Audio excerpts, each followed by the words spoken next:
All right, section 3.4, graphing linear equations in standard form. So in this section, we are going to first start by graphing horizontal and vertical lines. And then we'll graph linear equations in standard form using their intercepts. We'll talk about what those mean. And then we'll use these equations in standard form to solve some problems. Okay, so first of all, we need to talk about horizontal and vertical lines. First of all, a horizontal line is one that goes straight left and right, okay, kind of like the horizon. So a horizontal line here on here would be straight across left to right, parallel to the x-axis. So again, it's parallel to the x-axis, horizontal. And I think the horizontal is a longer word, so that's the long line that goes left to right. I also think of the horizon. The horizon is the line out in the distance, and it goes like that, so that would be horizontal. So now to come up with an equation for the horizontal line, okay, horizontal line, if we go ahead and just pick some points on this line, let's pick this one. This is the point over 1 up 3. Okay, what about this one over here? This one's over 1, 2, 3, 4 up 3. Over here, up over 7 up 3. Okay, what about if we go back this way? So back 2 up 3. Back, let's go back 5 up 3. If you notice on all of these, 3, 3, 3, 3, all of these have the exact same y-coordinate. They all have the exact same y-coordinate. The y-coordinate on all of these is 3. This crosses the y-axis right here at 3. So it crosses the y-axis at 3. So the equation for this line is y equals 3. Because anywhere on this line, the y-coordinate is 3. So that's the equation of the line. If you notice, it has no x in there. There's no x in this equation. This is the equation of any horizontal line, will be the equation y equals something. All horizontal lines have the equation y equals something. Okay. Now vertical lines, I'm going to color here, we'll go green. Vertical lines go up and down. Okay, so here, if we did a vertical line over here, straight up and down, vertical, a vertical jump.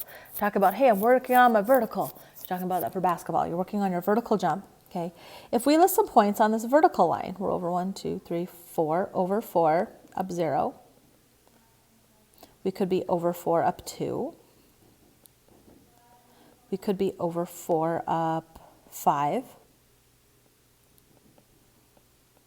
We could be over 4, down 3. Down 3. Okay. If you notice on all of these, it's the x-coordinate. That's all the same. And here it crosses the x-axis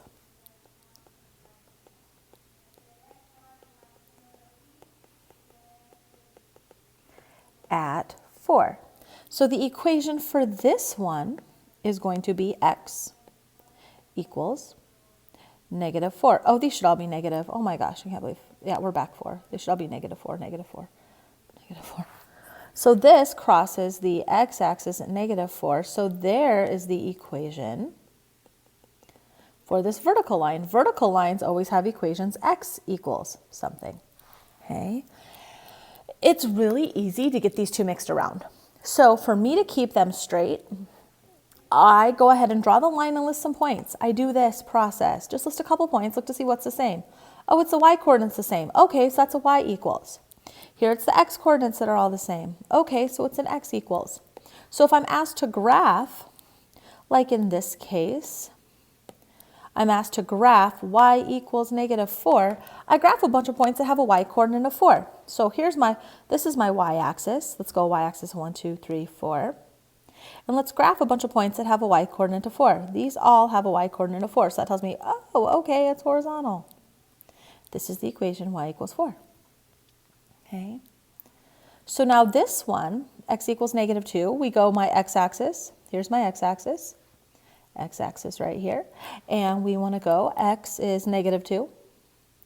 So what are all the other points that have an x of -2? Okay, so that one is vertical. So this is the graph of x equals -2. Okay, go ahead and pause the video, and I want you to do those 3 problems right there. Page 133, 4 through 6. Okay. All right, welcome back. I hope these 3 problems went well. Okay, we will correct them here in a minute once you get done with the rest of the practice. So now we dealt with horizontal. So we did this first one. Graphing equations and graphing horizontal and vertical lines. Check, did that. So now we need to graph non-horizontal and vertical lines using something called the intercepts. Okay, so first we're going to talk about what an intercept is. So we're going to be using intercepts to graph equations. An x-intercept is the place where a line, actually let's just say a graph, doesn't necessarily have to be a line, intersects, aka crosses, the x-axis. Okay, so if I was to come over here and let's draw a line and let's have it cross the x-axis over here at 3. So it's going to cross the x-axis at 3, I don't know, let's draw it like this. Okay, so this guy right here is what we call the x-intercept. And if we look at this point, this x-intercept has a coordinate of 3, 0. X-intercepts always have, if you notice here, this y-coordinate is 0. An x-intercept will always have a y-coordinate of 0. The y-coordinate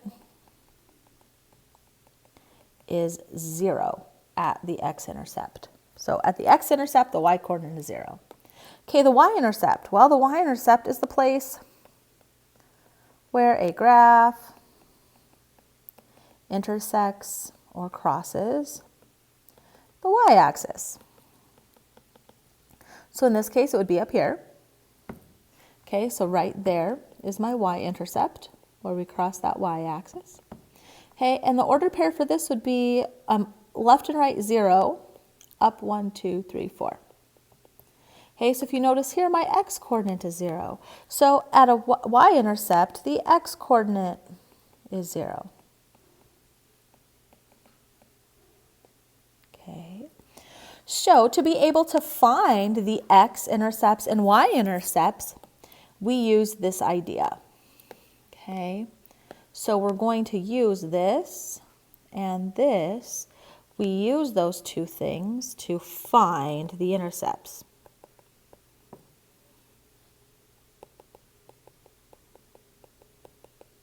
Okay, so here it says use the intercepts to graph this equation. So here's my equation in standard form. 3x plus 4y equals 12. So I'm going to find the x-intercept. So I'm going to label, we're going to find the x-intercept. To find that, I'm going to set y equal to 0. Because we know from up here to find the x-intercept, the y-coordinate is 0. So I'm going to set y equal to 0 and plug it in. So I'm going to set y equal to 0, so we'd have 3 times x plus 4 times 0 equals 12. Well, 4 times 0 is 0, so 3x plus 0 equals 12. So we'd have 3x equals 12, divide by 3. Divide by 3, x is 4. So there is my x-intercept. So I know this is going to cross my x-axis at 4. So I come over here to the graph. Okay, we'll count 1, 2, 3, 4. It's going to cross the x-axis here at 4. Okay, so there we've got one of them. So now we need to find the y-intercept. So we'll come over here. Y-intercept, again, look at how I show my work. To find the y-intercept, we have to set x equal to 0. This is how I expect you to show your work. So we want to set x equal to 0. So I would take 3 times 0 plus 4y equals 12. 3 times 0 plus 4y. So we'd have 4y equals 12. Look at how my equal signs all line up. Okay, good mathematicians do work that way. Divide by 4. Y equals 3. So there is my y-intercept. So this needs to cross the y-axis up here. 1, 2, 3. So now I just draw a line that connects the x-intercept to the y-intercept. And there I have graphed the equation 3x plus 4y equals 12. So any point on this line, this point here, this point here, this point here, this point here, any point on this line will make this equation true. Okay, so now I want you to go ahead and pause the video and do page 133, 8 through 22 even. Okay. All right, welcome back. I hope those went well. Okay, now last example, example 3. So now, first page, so we did this guy already.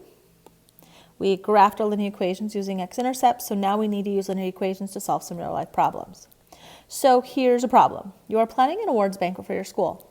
You need to rent tables to seat 180 people. I think that might be important. I like that. Tables come in 2 sizes. Small tables seat 6 people. Large tables seat 10. The equation 6x plus 10y equals 180 models the situation. X is the number of small tables. Y is the number of large tables. Graph the equation. Interpret the intercepts. So first we need to graph this equation. So they give us this equation, 6x plus 10y equals 180. So we want to graph it. So I'm going to graph it using my intercepts. So first I'm going to find my x-intercepts. So to do that, I need to set y equal to 0. So we'd have 6 times x plus 10 times 0 equals 180. 10 times 0 is 0, so 6x equals 180. Divide by 6. X equals 180 divided by 6, I believe, is 30. So x is 30. Okay, let's come over here. Let's graph that. Okay, I don't think I want to count by ones on this. I don't know about you guys. We're talking about both x and y axis are tables. X is the number of small tables. Y is the number of large tables. I can't have negative tables, so I'm going to put my axis over here. Okay, so I need to be able to go to 30. This looks like it's counting by 1, 2, 3, 4. So we can go 4, we can count. I don't know if we can go to 30. 4, 8, 12, 16, 20, 24, 28, 32. Oh, sure. Here's 32. So 4, 8, 12, 16, 20, 24, 28, 32. So I know this crosses the x-axis out here at 30, which would be right there. Okay.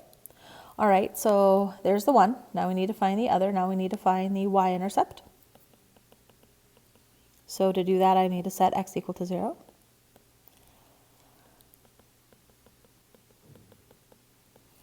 Okay, so we'd have 10y equals 180, divide by 10, we'd have 18. I don't know, we're going to count by 4s here too. 4, 8, 12, 16, 20. Okay, so 18 would be right there. Okay, so now we need to connect those dots. Okay, bear with me, it's kind of hard to do this on a device. We'll try. There, pretty good, not too bad. Okay. All right, so it says to graph the equation, which we did, and now it says interpret the intercepts. Okay, so here at this intercept, sorry, the y-intercept here, this is the point 30, 0. Okay, at this point, this is x is 30, y is 0. X is the number of small tables. So x is the number of small tables, y is the number of large. So here this intercept means I do all small tables. So the x-intercept means 30 small tables, no large ones. Okay, now the y-intercept here, this would be the point 0 up 18. So the y-intercept would mean we'd have 18 large tables, no small ones.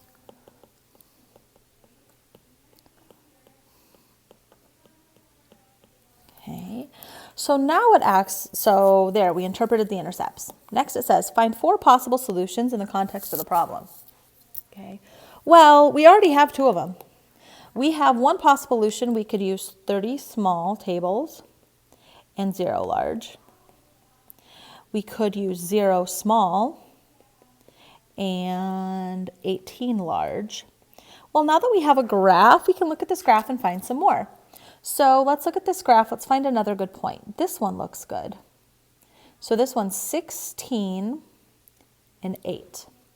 So this is the point right here. This is the point 16, 8. First of all, let's make sure that point worked. 16 for x, so we'll have 6 times 16 plus 10 times 8. Does that equal 180 seats? So 6 times 16, oops, sorry. So I'm going to go ahead and I'm going to work that out. 6 times 16 plus 10 times 8. Oh, nope, that one wasn't it. So that's not exactly our point. So we're going to have to, I should have did my graph a little bit better. Oops, stop. Okay, so that one didn't work. So I'm going to maybe try redrawing that graph in.